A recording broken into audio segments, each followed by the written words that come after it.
Здравейте, приятели, и добре дошли в новото ми видео. Днес ще приготвя свинско с кисело зеле. Варианти много, аз също го готвя по различни начини. В гювеч или в тенджера като яхнийка с осмянка или с свински гърди, или пък както днес тава в урната. Свинско с кисело зеле е едно от класическите ястия в сезон, когато зимата е на прага или вече се е развихрила, а зелцето е в бедоните. Моето зеле, за съжаление, не е напълно готово, но вече не мога да чакам. Така съм се затъжила за тази манджичка, а и времето отвън предразполага. Киселото зеле предпочитам да го приготвяме с по-мазно месце, но за съжаление само такова имах във фризера. Това е свински врат, което също си е един удачен вариант. Нарязвам месото на средно големи парчета.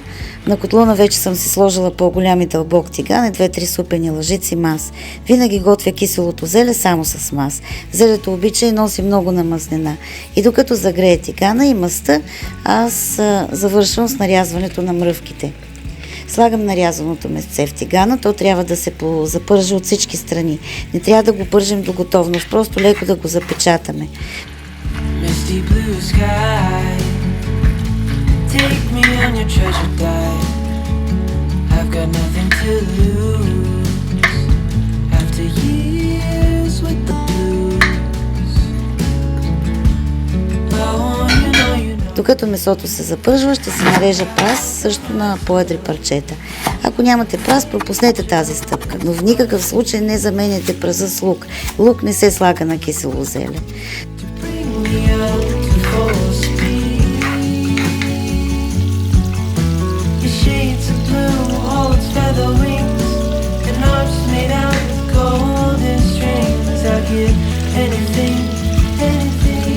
След като месцето се е зачервило от всички страни, добавям праса към него.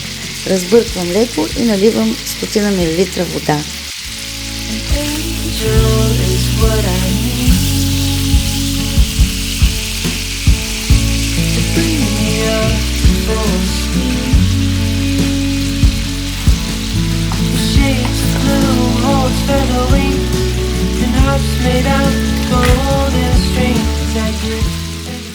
Слагам малко черен пепер и посолявам. Нищо, че зелето е солено, месото ще се поеме толкова сол, колкото е нужно. А и моето зеле, както споменах, не е напълно готово и не е достатъчно осолено все още.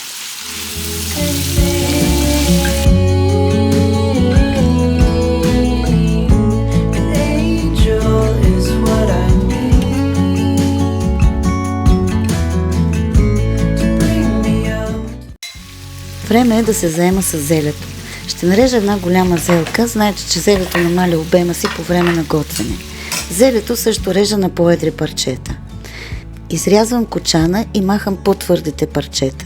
За тези, които за първи път гледат мои видеа, ще поясня, че ние не живеем в България, така че моето зеле не е толкова крехко и хубаво като българското и се налага да махам някои по-дебели жилки от зелката. Take me on your treasure dive. I've got nothing to lose. After years with the blues. Oh, you know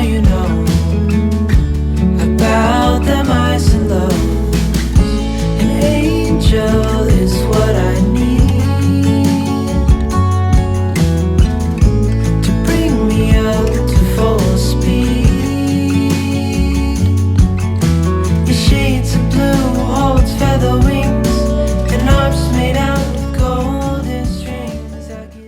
След като водата в тигана с месото е извряла напълно и месето е останало изцяло на мазнинка, изключвам котлона и с решетъчна лъжица ще го прехвърлям в тавичката, в която ще го пека.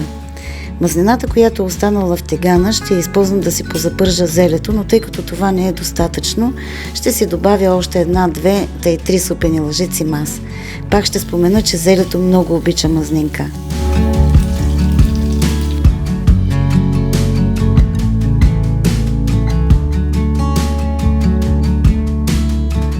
Запържвам леко зелето, само колкото да умекне малко.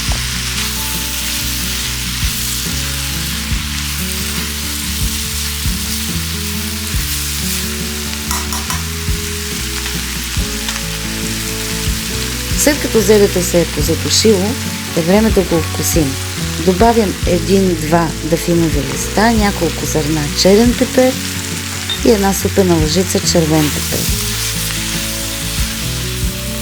Ще го посоля малко, тъй като моето зеле не е солено, но вие внимавайте, ако вашето е вече готово и достатъчно солено.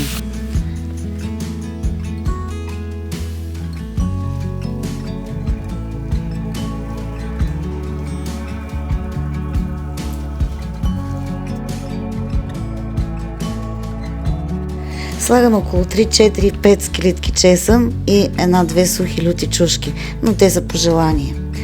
И от подправките това е всичко. Други подправки на кисело зеле аз специално не слагам.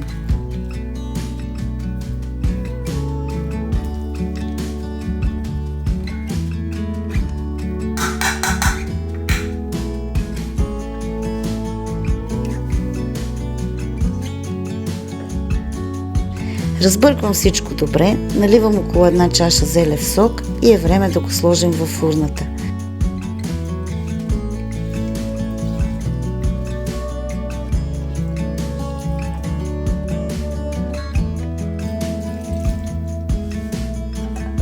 Но преди това покривам тавата с фолио. Правя няколко дупчици на фолиото, за да може парата да излиза и пека в предварително загрята на 180 градуса фурна за около час и половина. След това ще има още една стъпка, но нека сега първо да го сложим да се пече. Така.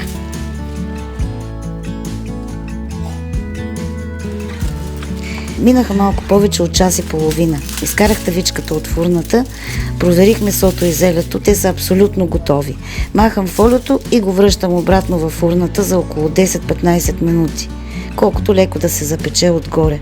Обожавам леко припечено зеле, нищо че моят мъж понякога ми казва, че съм го изгорила. Това ми е любимо. Зелето вече ни е готово и сега да сервираме. Аз сервирам, слагам червеното вино и ви казвам приятен апетит. До нови срещи, приятели!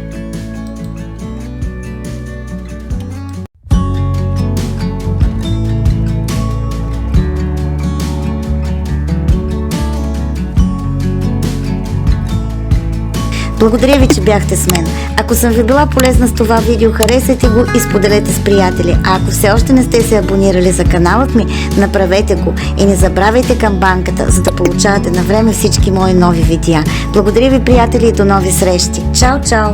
Misty blue sky, take me on your treasure dive. I've got nothing to lose.